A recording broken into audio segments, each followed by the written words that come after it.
On November 19, 2023, Argentina's presidential election sent shockwaves around the world. Javier Milei, a self-proclaimed anarcho-capitalist known for cloning dogs and naming them after famous economists, achieved a historic victory, securing his position as the nation's first libertarian president. His rapid surge in popularity wasn't due to a superhero alter ego, General ANCAP, his eccentric campaign antics like demolishing replicas of the National Bank, or even his controversial remarks about the Pope, whom he labeled a filthy leftist.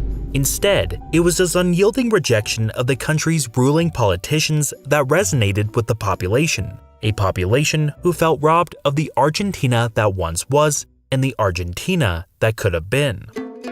Only 100 years ago, Argentina was one of the wealthiest places on the entire planet. For 5 continuous decades, it had the fastest growing economy in the world, transforming the country from an obscure backwater on the periphery of a dying empire to a rising economic colossus. Its GDP per capita was nearly double that of its former colonial master, Spain, and surpassed those of rich nations like France, Germany, and Italy. Indeed, Argentina's meteoric rise was so striking that many foresaw it becoming a sort of United States of South America. By the eve of the First World War, state-of-the-art locomotives traveled across 22,000 miles of newly constructed tracks, transporting tens of millions of tons of cargo from the heart of the country to its vibrant capital, Buenos Aires. Here, sprawling tree-lined boulevards, opulent opera houses, cutting-edge port facilities, and grand train stations earned the city its nickname, the Paris of South America.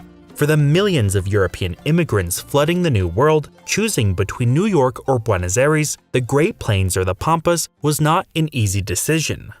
By the 21st century, there was no longer any competition. The United States emerged as one of the most successful economies in history, while Argentina faced the largest sovereign bankruptcy ever. Life savings vanished, tens of thousands of companies folded, unemployment hit 25%, while poverty engulfed over half its population. In a nation that once exported enough wheat to feed its population twice over, there were now reports of widespread hunger and malnutrition. With the Argentine peso having lost 90% of its value in just the last 4 years, the election of a political outsider, one who vows to reverse all his predecessors' policies, appears less a choice of desperation and more a logical response to a century of underachievement. But what exactly went wrong? How did Argentina become so incredibly rich, only to find itself on such a relentless path of decline?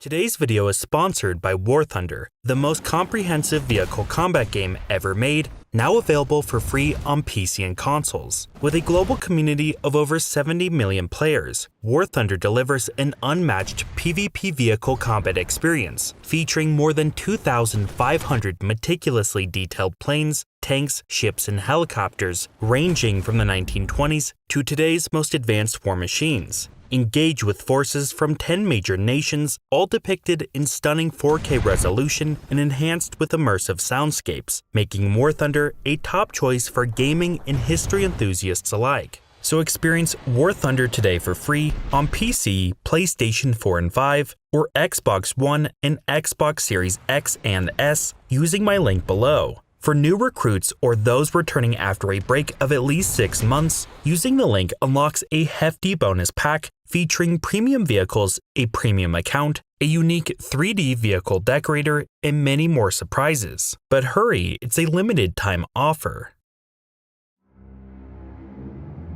As the first Spanish explorers sailed into the mouth of a vast estuary off the eastern coast of South America, they became so convinced that the land before them held the treasures they desired, they named the estuary Rio de la Plata, the River of Silver. Such was the strength of their conviction that maps soon began to mark the region as Terra Argentina, the land of silver. There was just one problem. There was no silver, or at least not any close by. Eventually, a mountain called Cerro Rico was discovered that contained so much silver it became the source of 80% of the global supply for nearly 2 entire centuries. Cerro Rico, though, was over 1,000 miles away from the newly established settlement of Buenos Aires.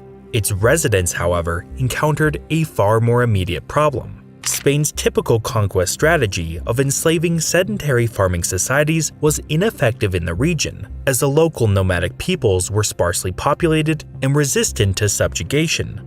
Consequently, Buenos Aires was abandoned after just 5 years. But despite the lack of local riches and exploitable labor, the Rio de la Plata basin soon found its colonial purpose.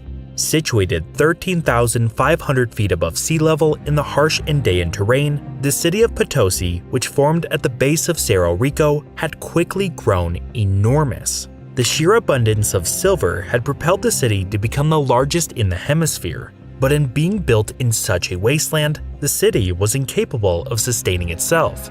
Everything had to be shipped in. This demand spurred the emergence of settlements across the southern cone, each dedicated to supplying the silver mines with basic necessities. Soon, yerba leaves and tobacco from Paraguay, mules and cattle from Cordoba, wine and wheat from Mendoza, as well as imported slaves and mercury from the re-established Buenos Aires became indispensable, underpinning the commercial fabric of the entire region.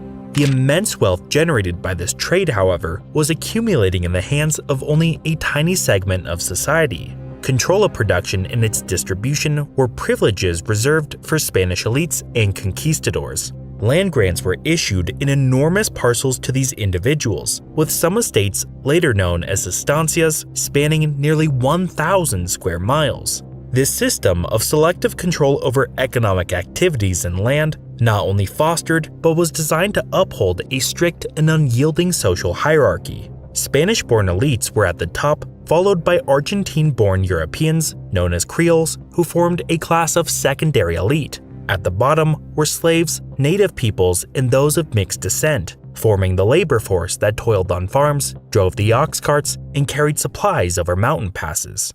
But while this system of exploitation was legally sanctioned by Spain, the trade that sustained it was oddly not. For Spain, the silver from Potosi was the foremost contributor to its economic and political might. As such, it attempted to do everything to protect and control the trade of it. Buenos Aires, the most logical location for the import of supplies and export of silver, was deemed too vulnerable to Portuguese, Dutch, and British maritime power. As a result, Spain mandated that all trade in Spanish South America must be conducted through the safer port of Lima. This trade system, persisting for 200 years, was hugely expensive, inefficient, and mostly ignored.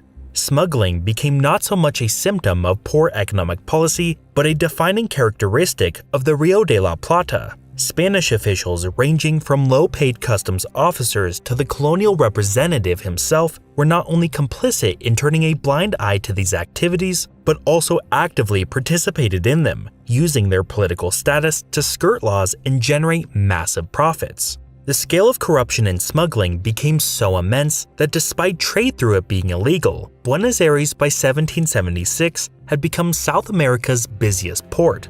As the Creole elite amassed great wealth and developed a preference for autonomy, Spain initiated comprehensive reforms aimed at reasserting its control over the region. The Rio de la Plata, including the Potosi silver mines, became its own viceroyalty, Spain's administrative unit for its new world territories. Buenos Aires was named the capital, gaining the right to trade directly with Spain and other New World ports. But other reforms inadvertently sabotaged the very issues they were designed to address. A new centralized and strengthened colonial government led to an influx of Spanish officials who ousted the Creole elite from key bureaucratic and military roles, accompanied by higher taxes and stricter enforcement. Meanwhile, Spanish-born merchants monopolized the now booming legal trade.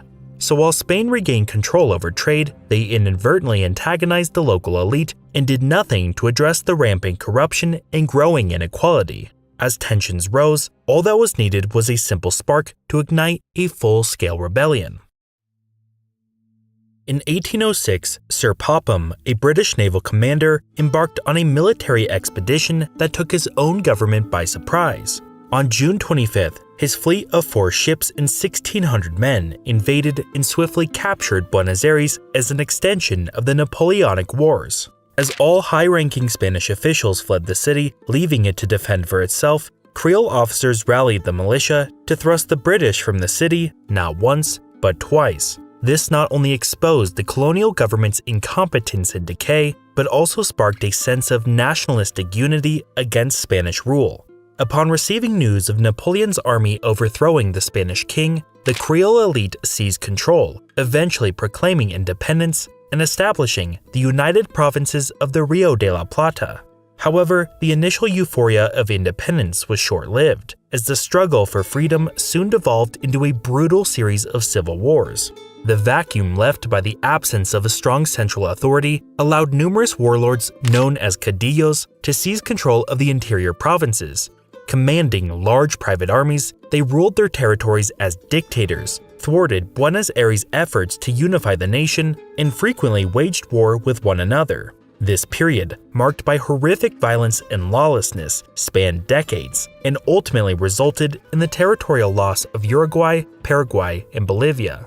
The once thriving colonial economy laid in ruins as trade ground to a halt, and the Potosi silver mines not only ceased to be worked but fell out of the United Provinces' control. But as the era of silver waned, a new industry began to boom, poised to forever reshape the land of silver.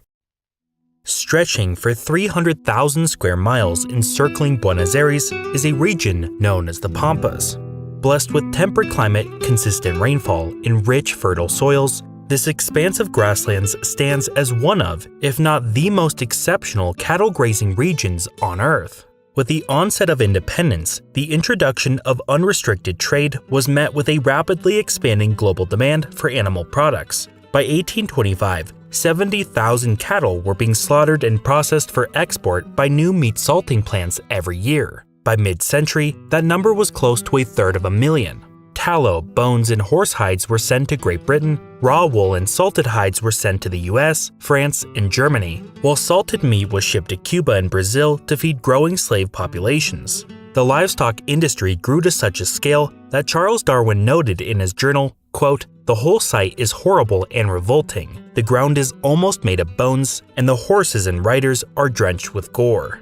As profits from the estancias quickly outpaced those from shipping and trade as the main wealth generators, the old colonial elite and the emerging political class leveraged their fortunes and connections to acquire all remaining prime lands. However, it wasn't long before the livestock industry's critical limitation became apparent. As the slave trade was abolished following independence, and as a huge number of young men had been conscripted to fight in the various provincial wars, the Pampas became defined by a desperate shortage of workers. By the 1860s, this scarcity drove real wages up 60%, reaching levels twice those in Southern Europe. The labor crisis escalated to the point where ranch workers frequently took unscheduled days off, openly insulted their employers, and often declined to perform certain tasks, confident in their irreplaceable status. But one man had a solution. Exiled in France during the oppressive reign of Juan Manuel de Rosas, the de facto dictator of the United Provinces, Juan Bautista Alberti devised a comprehensive plan to address the labor shortage and ignite the region's economic potential. Influenced by the transformative effects he witnessed in Europe, Alberti recommended a trio of key strategies: encouraging mass European migration, promoting unrestricted foreign investment, and making significant investments in an extensive railroad network. The latter was envisioned not just as a means to reduce shipping costs, but also as a way to facilitate the settlement of the desert, a term used for areas still under indigenous control. As de Rosas was overthrown by a provincial caudillo in the early 1850s, Alberti seized his opportunity. As architect of the 1853 Constitution, he was able to embed his economic agendas alongside the establishment of a strong centralized authority crucial for unifying the nation. With its signing, the Republic of Argentina was officially born. But despite the Constitution's ratification, it took 3 more decades of conflict between the provinces in Buenos Aires, warfare with external enemies, and territorial expansion before achieving political stability and unification. But once this stability was established, Argentina embarked on one of the most remarkable economic expansions in history.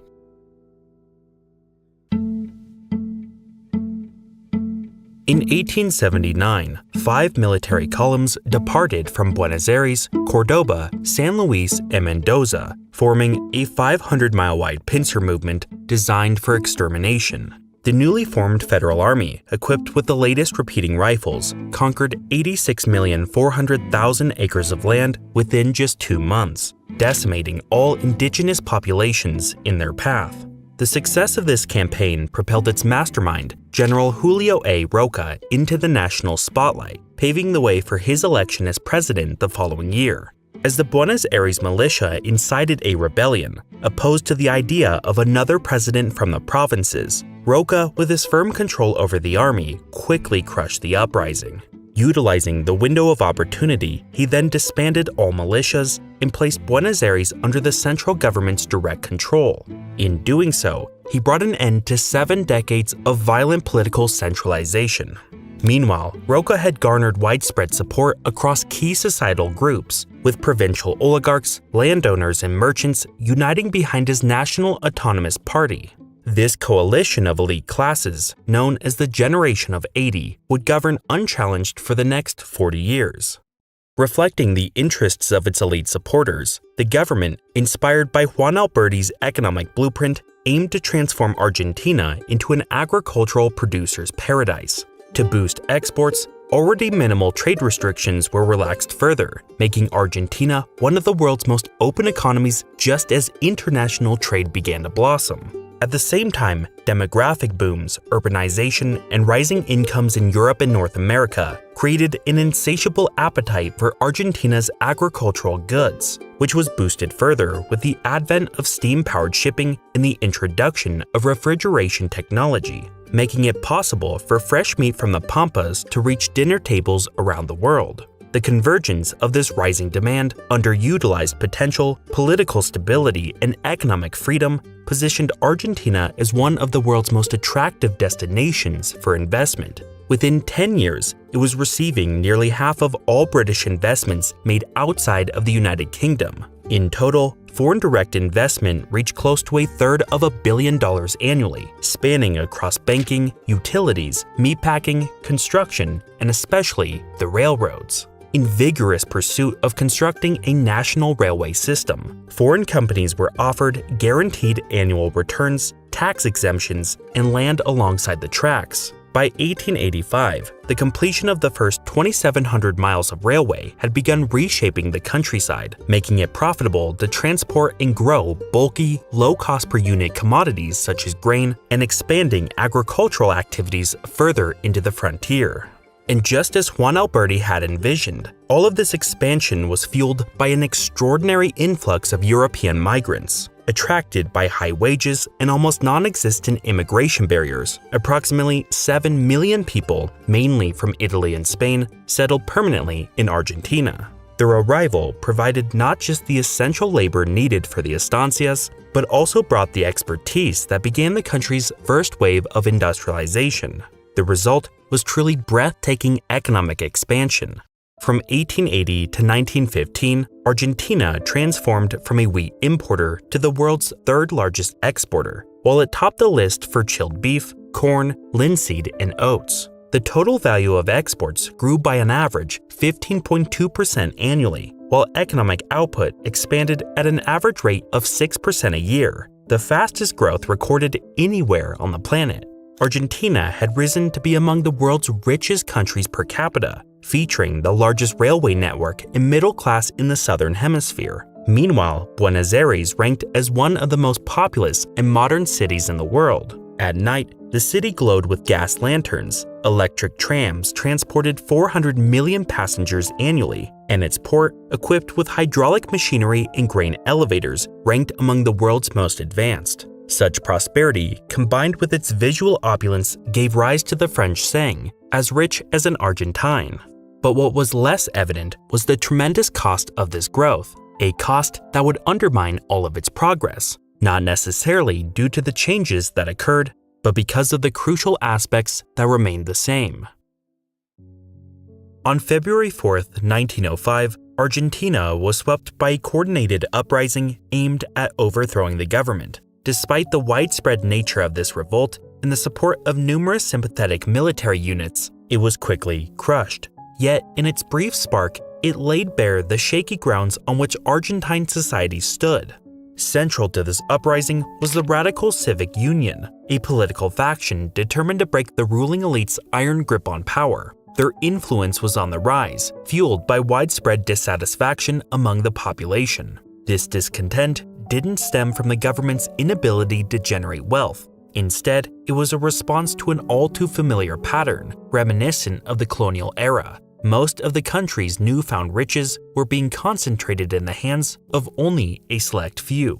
Mass immigration had given birth to a vast urban working class who resided in overcrowded, neglected slums, while they suffered horrific working conditions. The middle class, who more obviously benefited from the country's development, resented the elites for their monopolization of political power and economic opportunities. Meanwhile, military officers originating from the less affluent provinces harbored grievances against the European immigrants who were often given preferential treatment in the job market.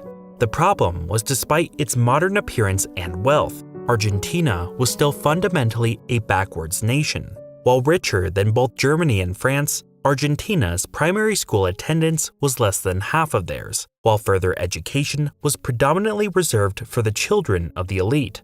The government's focus had always been on supplying a labor force for the landowners, not on educating the masses. The economy itself remained largely underdeveloped as it focused on exporting raw materials. Key industries like value-added meatpacking and the technologically sophisticated transportation sector remained controlled by foreign interests. By 1910, foreigners owned over half of Argentina's productive assets, leaving the country vulnerable to global economic fluctuations. This fueled resentment, especially as low wages and poor labor conditions in these industries were enforced by the government's harsh repression of union activities. As inequality widened and the lower and middle classes grew ever more frustrated, the government faced a stark realization. Their tight hold over Argentina was unsustainable. In a bid to outmaneuver the radicals, electoral reforms were enacted in 1912, extending voting rights to all native-born adult males and introducing secret ballots. The generation of '80 believed that by allowing broader political participation, they could appease the demand for change without actually ceding their power. But then, crisis struck. As the nations crucial for Argentina's trade and investment became embroiled in the First World War, the vital economic links that Argentina depended upon were severed. The economy shrunk by 10% almost instantly, while mass layoffs spread across industry and agriculture alike. Those who stayed employed faced falling wages and rising prices. Amid this backdrop, the 1916 election resulted in a landslide victory for the radicals. Upon assuming power, the radicals implemented a minimum wage, established the right to strike, introduced the 8-hour workday, and founded YPF, Latin America's first state-owned oil enterprise. These actions aimed to diminish Argentina's reliance on imported energy, gradually reduce inequality, and increase the living standards of the working class. However, by and large, the new government's policies did not significantly deviate from those of the previous regime, as it needed to placate the demands of the land-owning elite who maintained their stranglehold over the economy and, by extension, the politics. This precarious balance, managing the needs of vastly unequal social factions, would prove unsustainable as the country faced its largest crisis yet. In 1929, the global economy came to a standstill. The Great Depression, the most severe economic downturn in modern history, led to the disintegration of the established economic order as a global surge of protectionism spread in its wake. Argentina, one of the world's most open economies, was simply steamrolled. As Britain, its most important trading partner, turned inward, opting to import food only from its colonies. The value of Argentina's exports evaporated by 70%, taking 20% of the entire economy with it. The working class faced mass layoffs, the middle class found it impossible to pay basic bills, and the elites watched as their financial empires crumbled. Utilizing the crisis, the old ruling elite, allied with the military, set their sights on overthrowing the government, which everyone had blamed for the crisis. As a contingent of 1,500 troops marched toward the presidential palace, An enthusiastic crowd cheered as Argentina's experiment with democracy was put on an indefinite pause. Armed with power again, the elites scrambled to protect their economic interests. To maintain access to the British market, they rushed into a devastating trade treaty. In exchange for Britain's ongoing purchase of beef and crops, Argentina committed to exclusive coal purchases from Britain. Additionally, British companies operating in Argentina received special exemptions from local laws and taxes. Moreover, Argentina agreed that 85% of beef sold to Britain must be processed by British meatpacking companies. In effect, the elites had sacrificed the nation's economic independence to protect their own financial interests. But despite these egregious initial actions, the elites had learned their lesson. In order to appease the lower and middle classes, the ones who thrust them from power last time, the government began to implement a policy of import substitution. By placing tariffs on the importation of goods, thus making them more expensive, and by giving tax exemptions to local industries, thus giving them an advantage over foreign firms, Argentine manufacturers could scale up and replace the products being imported. In theory, doing so would generate jobs, lift wages, and boost growth, while promoting national self-sufficiency. Combined with a natural fall in imports following the Great Depression, Argentina began to rapidly industrialize. From 1935 to 1946, the industrial workforce increased from 430,000 to over 1 million. For the first time in Argentina's history, industrial production now created more value than agriculture, yet workers' conditions did not improve. Labor laws were ignored or repealed, and the shift toward replacing imports with domestically produced goods led to inefficiencies and higher prices for everyday goods. The outbreak of the Second World War exacerbated these issues, triggering another sharp recession followed by inequality reaching an almost unheard of level. By 1943, the wealthiest 0.1% of Argentinians were earning 11% of the nation's total income, a disparity nearly 3 times greater than that observed in the United States and even higher than apartheid South Africa. As a new set of phony elections drew near, a profound sense of pessimism enveloped the country. In the early morning hours of June 4, 1943, troops once again marched onto the presidential palace, only this time there were no cheering crowds to greet them. Orchestrating this coup was the United Officers Group, a secretive faction of military officers who, despite lacking a clear plan on how they would govern, were united by their anti-communist and fascist-leaning ideals. Following the takeover, the military government cycled through several short-lived presidents before settling on General Farrell, their preferred leader. But the most important development, unforeseen at the time, was the appointment of a colonel named Juan Perón as head of the Department of Labor. Perón, known for his work as a military attaché in fascist Italy, quickly realized the vast potential of his newfound position. He immersed himself in the lives of the working class, conducting tours of their neighborhoods, holding numerous meetings with union leaders, and frequently visiting factories. Leveraging his official capacity, Perón began mediating numerous labor disputes on an industry-wide scale, siding exclusively with the workers' interests. Labor laws were reintroduced and enforced, while negotiated collective agreements improved wages and working conditions. Perón's actions made him the most prominent figure of the new regime, earning him substantial popularity among the lower classes, which propelled him to the vice presidency. By 1945, however, enormous demonstrations involving hundreds of thousands of middle-class citizens began protesting the government, demanding the return to constitutional rule and for the government to come out in support of the Allied powers in the World War. Notoriously, the military government held pro-German sentiments. As the demonstrations gained momentum and increasingly contained anti-working class sentiments, rival military officers seized the opportunity to have Perón arrested and imprisoned. Fearing that this would mean a rolling back of reforms, the working class launched nationwide strikes calling for Perón's release. As 300,000 marched in Buenos Aires, the military government conceded to demands, releasing Perón and drafting plans to hold the first free and fair elections in decades. Upon his release, Perón emerged onto the balcony of the presidential palace, greeted by an immense, roaring crowd of workers chanting his name. On February 24, 1946, Perón was elected president as he forged an unstoppable populist coalition. He garnered working-class support with promises of extensive welfare expansions, higher wages, and improved worker protections. He wooed the military with the prospect of playing a larger role in Argentina's industrialization, while middle-class youth were lured with the promise of lucrative, comfortable positions in an expanding state-led economy. Meanwhile, his commitment to reducing foreign dependency by nationalizing key industries earned him widespread support across all classes. In a series of 3 two-hour-long press conferences, Perón unveiled his comprehensive 5-year plan aimed at transforming every facet of national life. He starkly warned that opposition to this plan would be deemed not just dissent, but treason.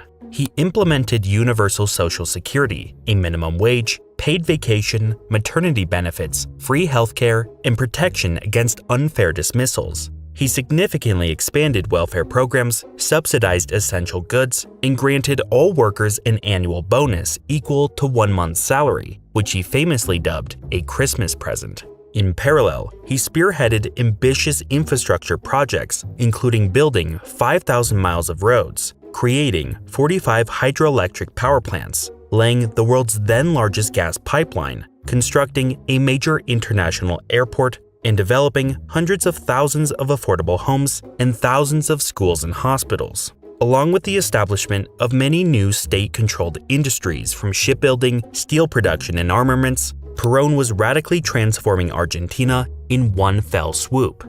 But the centerpiece of Perón's state-led economic agenda was the nationalization of foreign assets. The government executed a series of expensive acquisitions, most notably 16,000 miles of British-owned railways for a staggering $600 million. The sum total cost of all of these efforts was immense, but Perón had a plan. Technically signed into law by the previous administration but done at the behest of Perón, was the creation of the Argentine Trade Promotion Institute, which monopolized all trade. Going forward, farmers and ranchers were required to sell their products directly to the government, receiving payments significantly lower than global market prices. The government would then supply Argentina's cities with artificially cheap food to boost the purchasing power of the working class. Any excess was then sold internationally at significantly higher prices, funding the expansive welfare and construction efforts. The same would happen in reverse for imports, with the agricultural sector paying artificially high prices for inputs to subsidize imports for the industrial sector.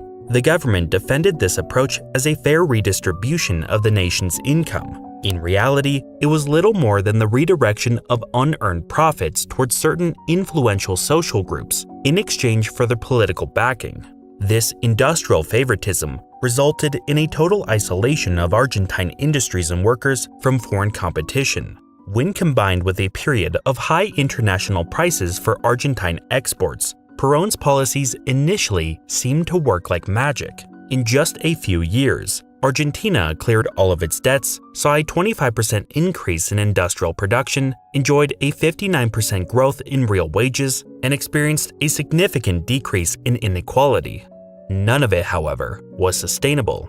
State-run companies were overstuffed with thousands of useless and redundant jobs meant to reward political supporters, causing severe and persistent mismanagement. The private sector grew dependent on protectionism, subsidies, and low-cost loans to survive, as the government mandated repeated wage increases and made it nearly impossible to fire non-productive workers. Consequently, wages throughout the economy began to reflect political favoritism rather than a fair compensation for time and labor. As productivity declined, the government encountered rising expenses, which were further aggravated by widespread corruption. The situation deteriorated further when Perón dismissed Supreme Court justices opposing his policies.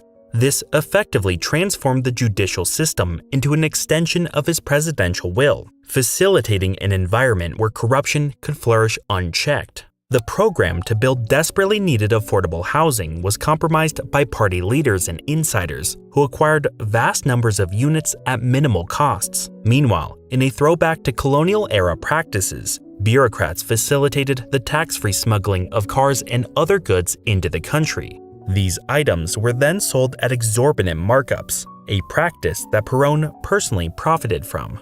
As Argentina's post-war boom began to fade with normalizing prices for its exports, the deep cracks within its economy began to appear. Because the government had forced farmers and ranchers to sell their products at minimal rates, total production plummeted, with land under cultivation decreasing from 22 million hectares in 1938 to under 17 million by 1955. This resulted in widespread shortages, so severe that the government had to implement days where selling meat was illegal. As both the volume and value of exports fell, so did government revenues, as a massive budget deficit began to emerge. As a financial crisis approached, it highlighted the fundamental flaw of Perón's governance. His populist strategy of redistributing profits and buying political support necessitated government expenditures that far exceeded its revenue. But with the country cut off from international financing due to its self-imposed isolation, the government was left with only one option to bridge the budget gap: printing money. And thus, the true killer of Perón's populism emerged: inflation. In just 5 years, inflation skyrocketed from 4% to 60%, surpassing the government's capacity to raise wages. By 1952, real wages were 21% lower than their 1949 levels and were continuing to fall rapidly. Mass protests, violence, and strikes followed. With Perón's popularity on the decline, the military seized the opportunity to once again topple a democratically elected leader. Perón fled into exile and military rule returned. As the new military government assumed control in late 1955, their primary goal was straightforward: eradicate Perónism completely. They embarked on a widespread purge, removing Perón supporters from influential roles across the government, unions, and the military. This campaign of de-Peronization was so thorough that even the body of Perón's immensely popular late wife Eva, who had effectively been the nation's co-leader, was dug up and hidden. But persecuting Perón's supporters and banning his political party turned out to be far simpler than departing from his style of governance. Successive military and civilian presidents found themselves clinging to Perón's method of income redistribution and political favoritism as mechanisms to solidify their weak grip on power. These governments hesitated from scaling back the bloated, state-run enterprises, reducing support and subsidies for the private sector, opening the economy, or cutting back on welfare benefits. They feared that such measures would trigger economic distress and social upheaval, ultimately threatening their rule. This reluctance to overhaul the economy only served to deepen existing inefficiencies, leading to increased costs, isolation during a time of global economic growth, and persistent underinvestment. As a result, the government became ensnared in a relentless cycle of using money printing to cover deficits, which only worsened the economic situation. As inflation diminished the real value of wages, the government maintained an artificially high exchange rate to keep goods affordable for urban consumers. However, this strategy led to an overvalued peso, rendering Argentine exports like beef and wheat less competitive against their American and Australian alternatives. The decline in export revenues eventually reached a point where Argentina could no longer afford the necessary inputs for its industries. This predicament often forced the government to devalue the peso, triggering spikes in consumer prices and sparking political unrest, oftentimes resulting in presidential resignations or military coups. From 1930 to 1983, aside from Perón, only 2 heads of state finished their terms in office, with presidencies averaging only 2 years, a duration matching the frequency of currency devaluations. This persistent cycle led to an era of dynamic stagnation, characterized by short bursts of economic expansion that were quickly undone by severe downturns. This stagnation, combined with ongoing political repression, equaled an increasing percentage of the population becoming radicalized. By the late 1960s, the result was the emergence of several guerrilla movements, most notably the Montoneros, a far-left Peronist faction who made a dramatic entrance onto the political scene by kidnapping and executing the ex-president implicated in the disappearance of Eva Perón's body. employing a range of disruptive tactics, from bombing showrooms of car companies and taking over provincial towns, to assassinating labor leaders and kidnapping executives for ransom. Guerrilla activities soon rendered Argentina nearly ungovernable. Soon, attacks were occurring at an average rate of one every 12 hours. By 1973, the government had no choice but to call for elections and allow the participation of Peronist candidates. The result was a blowout victory for the Peronists, ushering Hector Campora into the presidency. In office, Campora appointed leaders of the Montoneros to governmental positions and released 371 political prisoners, including individuals considered to be hardcore terrorists. This was fiercely opposed by many right-leaning Peronists, which would ultimately complicate the long-awaited return of Perón himself. On June 20th, 2 million people, undeterred by paralyzing traffic jams, converged on Ezeiza International Airport to welcome him back to the country. However, a violent confrontation ensued between the Montoneros and right-wing gunmen at the very stage where Perón was to greet the crowd, forcing an angered Perón to divert his plane. Shortly after, he forced Campora to resign and call for a new special election. Perón won 61% of the vote, with his new wife Isabel, a former nightclub dancer, as vice president. Upon regaining power, Perón dismissed Montoneros from positions of power, imposed price controls, and intensified the deficit spending that defined his last term in office. But widely regarded as the only leader capable of unifying the country, the economic climate began to show signs of improvement as confidence was restored. This, however, was brief, as Perón died of heart failure the following year, leaving his widow, Isabel, as the first female president in the world, inheriting a nation mired in instability and reeling from the loss of what many perceived as its sole beacon of hope.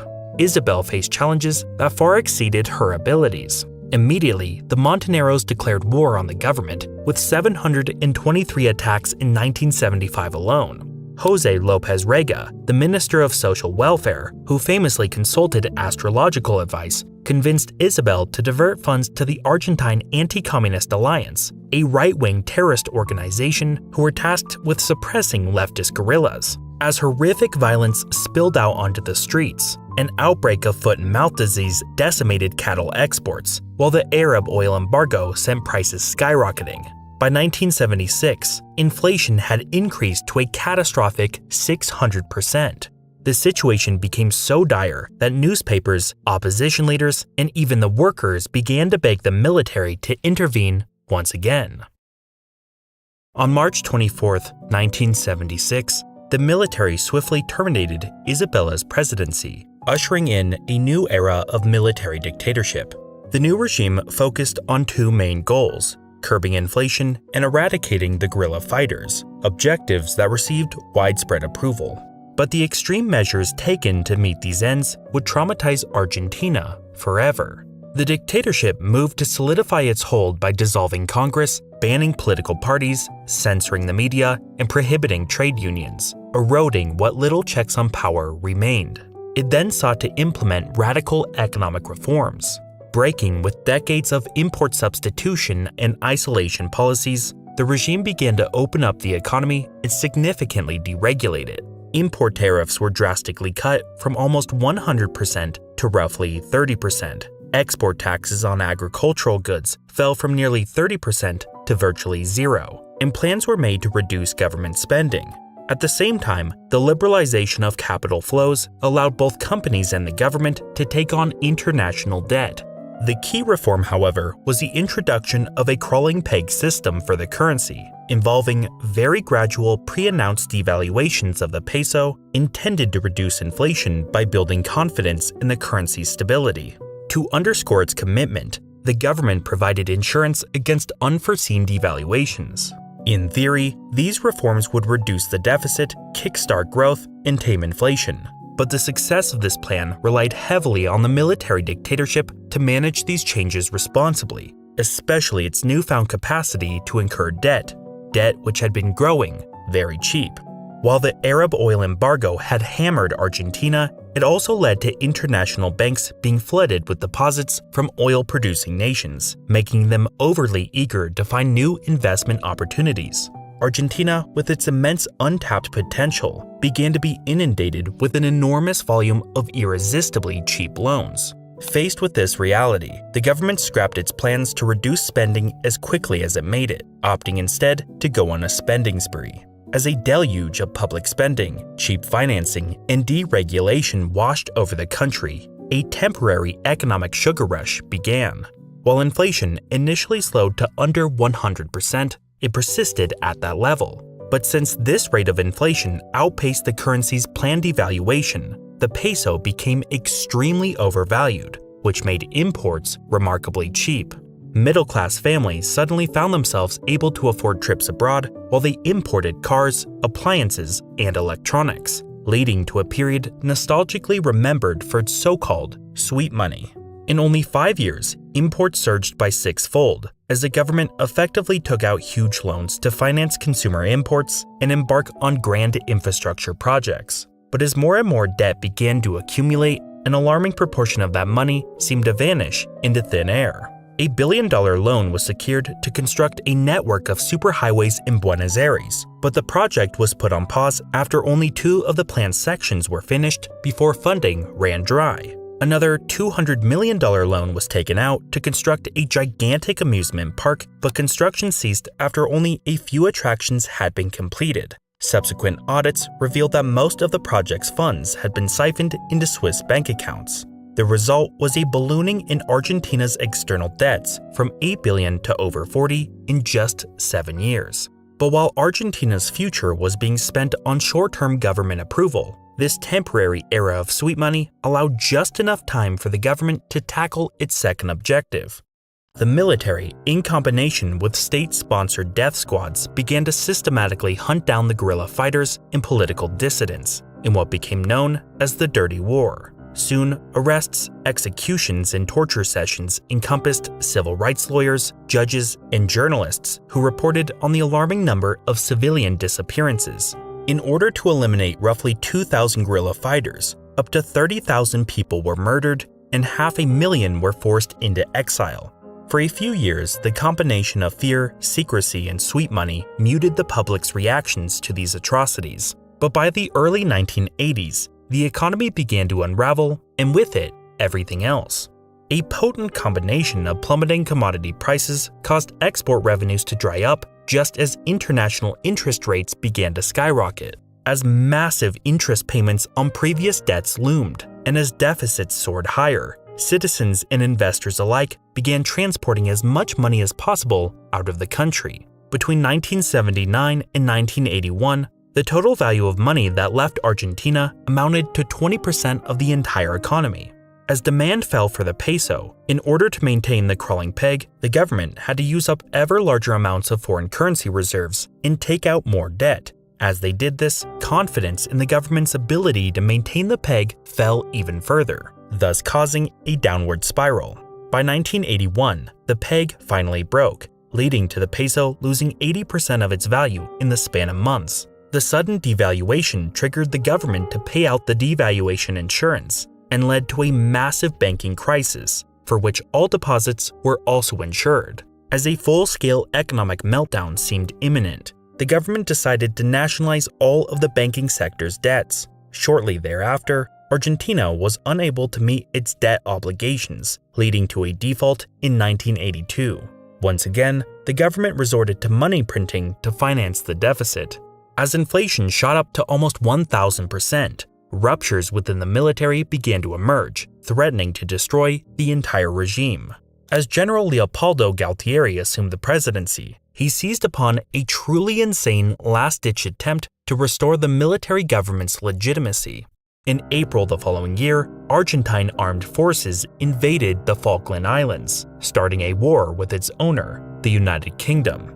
Argentina had long claimed sovereignty over the islands, which had been under British control since the 19th century. Galtieri believed that reclaiming the territory would ignite patriotic fervor and solidify popular support along nationalist lines. But after a 74-day occupation of the territory, British forces decisively defeated the Argentine conscripts, who were ill-prepared to face a global power. Following Argentina's surrender, Galtieri resigned. A wave of anger swept over the population as they realized that the military, which had been so successful in stealing the public's money, murdering its own citizens, and leaving the nation in a state of economic ruin, had failed to fulfill its fundamental obligation to defend the nation. In 1983, new elections were called, restoring democracy that was finally here to stay. The military returned to the barracks, and in a stunning turn of events, the Peronist Party lost its very first election, as the radical candidate Raúl Alfonsín became president.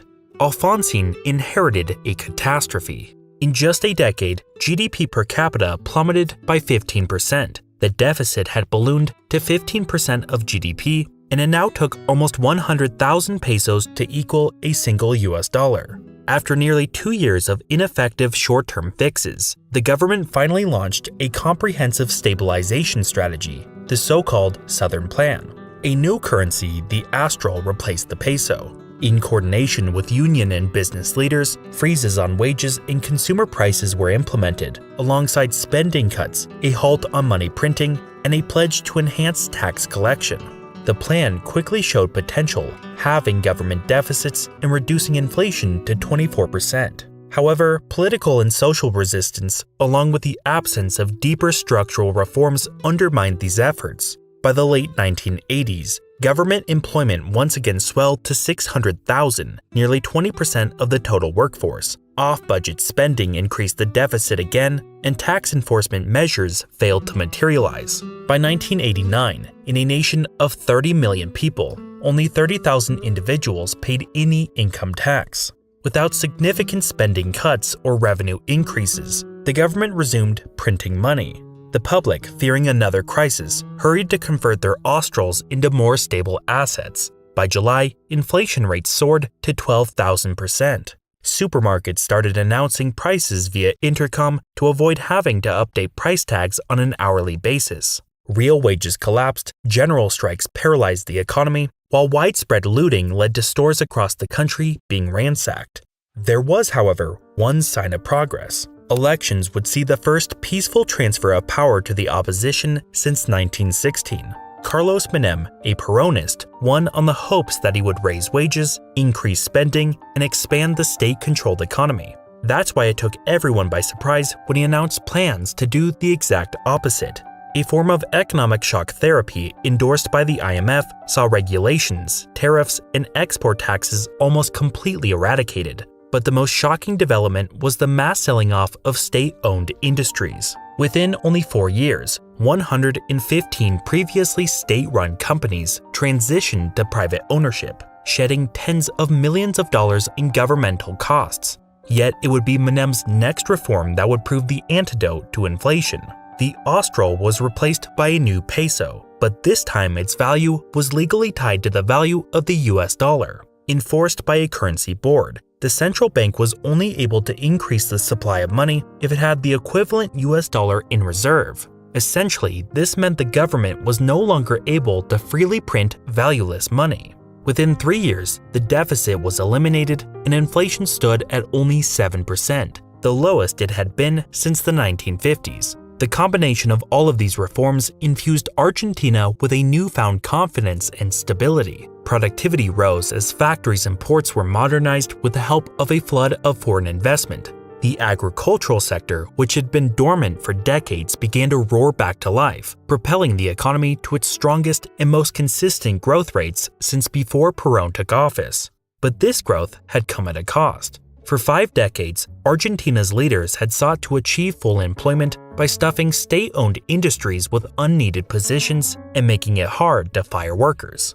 With those industries now in private hands, mass layoffs logically followed as they became profit rather than employment-driven. Simultaneously, the lifting of protective tariffs subjected Argentina's inefficient manufacturers to international competition they had never seen before. As cheap products flooded in, many of them went bankrupt. Manufacturing as a percentage of total output declined from 31% in 1989 to 17% 6 years later. By 1995, unemployment hit 20%, the highest sustained rate in the country's history. And while Menem diverted from his Peronist predecessors on trade policy, he didn't on corruption. He filled high government posts with relatives and accepted luxury cars from businessmen. Foreign investors voiced frustration over the necessity to bribe officials for basic permits, and audits began to uncover discrepancy in the sale of state assets. Notably, the sale of the state-run airline included dubious charges labeled as costs associated with the sale, amounting to $80 million, which were funneled into the pockets of public officials. Echoing Perón's tactics, Menem was able to expand and stuff the Supreme Court, remove term limits, and have corruption cases dismissed. Government officials, in democracy just as before, operated with impunity.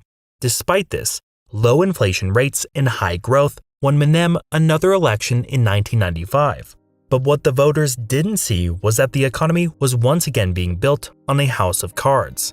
Debt negotiations allowed Argentina to restructure its debts, backloading payments and allowing a resumption of borrowing. Immediately, expenditures rose, the deficit reappeared, and external debts doubled within the decade. Then, in the late 1990s, the US dollar, which the peso was pegged to, began quickly rising in value. As imports once again became cheap and exports uncompetitive, a sharp recession began.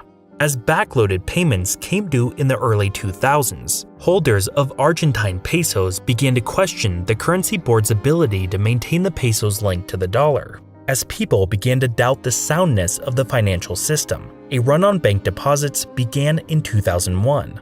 By November, 27% of all deposits had left the banking system before the government decided to freeze all accounts. Shortly after, the government found itself once again unable to pay its debts, resulting in a $132 billion default, the largest in history at the time. The currency board was abandoned, the peso lost 75% of its value, and the government forcibly exchanged all dollar deposits at the old exchange rate. Consequently, Argentinians lost 3/4 of their life savings within a matter of weeks. This financial upheaval plunged Argentina into a deep depression, with the economy shrinking by 1/3. Unemployment soared to 25%, over half of the population descended into poverty, and severe malnutrition reports emerged as widespread looting resumed. The days of Argentina considering itself a wealthy and developed country were well and truly over. Its GDP per capita, which had once been comparable to that of other rich nations, was now only a third of their level. In fact, Argentina became the only country regarded as wealthy at the beginning of the 20th century that failed to retain its relative prosperity into the 21st century. As the great-grandchildren of European immigrants formed lines at embassies, eager to return to their ancestors' homelands, the stark reality emerged. Argentina was no longer a prospective superpower, but a cautionary example to learn from.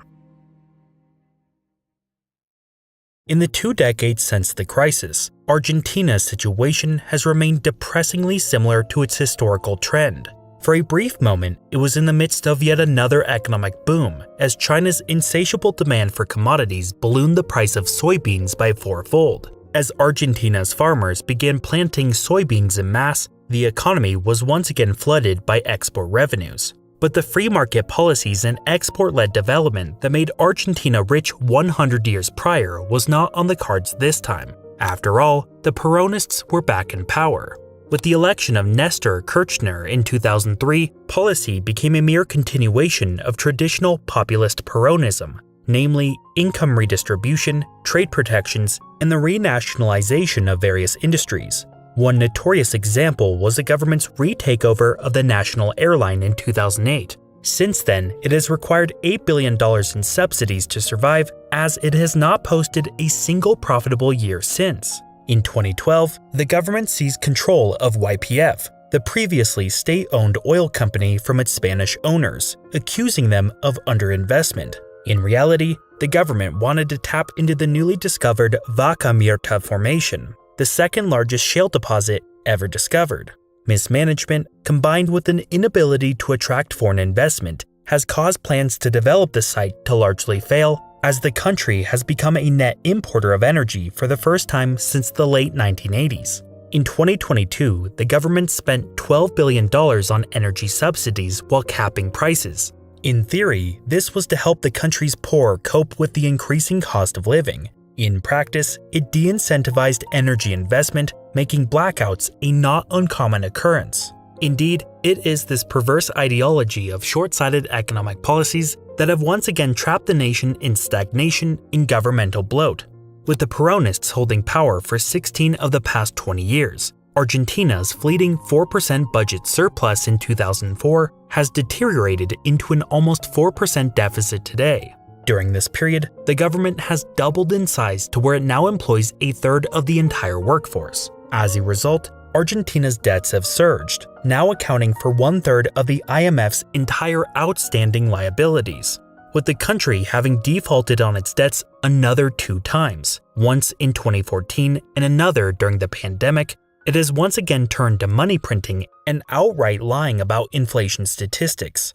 Today, no one trusts the currency, no one trusts the government, no one wants to invest, and few dare to start a business. As Darren Acemoglu and James A. Robinson so eloquently describe in their book, The Narrow Corridor, Argentines are not citizens with rights, they are patients of the state who may or may not be tended to. The state is arbitrary, creating uncertainty and frustration, manipulating and disempowering the people who are reduced to waiting and begging.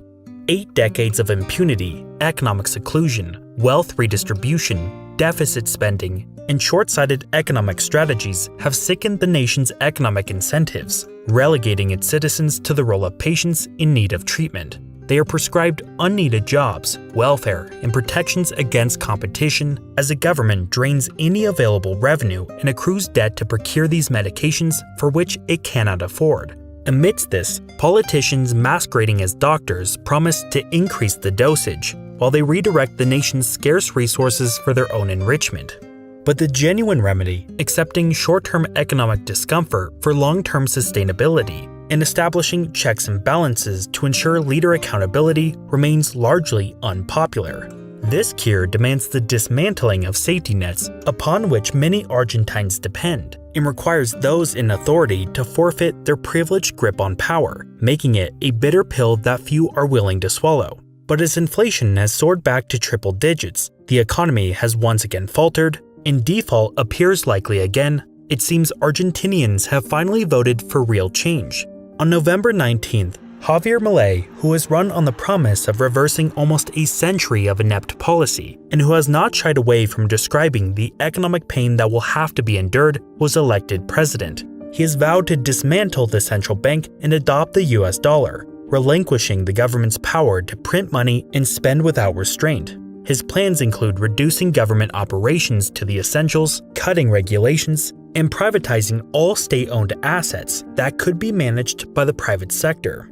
Currently, he has eliminated half of the government's ministries, halved the peso's value to stimulate exports, and paved the way for the privatization of 33 state-owned companies. Moreover, he has lifted export restrictions and initiated a strategy to cut public spending by 3% of GDP.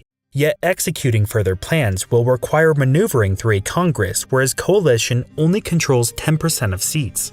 As it stands, the practicality of Milei implementing his full agenda is uncertain. More crucially, it's doubtful whether he can halt nearly a century of stagnation, allow Argentinians to unleash the country's latent potential for the common good, and steer the nation back toward prosperity, especially given the monumental challenge of overcoming 5 centuries of historical inertia. Don't miss out on War Thunder, the definitive vehicle combat experience. Play for free today by clicking my link in the description below and unlock your exclusive bonus pack, available for new players and ones who are inactive for at least 6 months. Act quickly as the offer is only available for a limited time.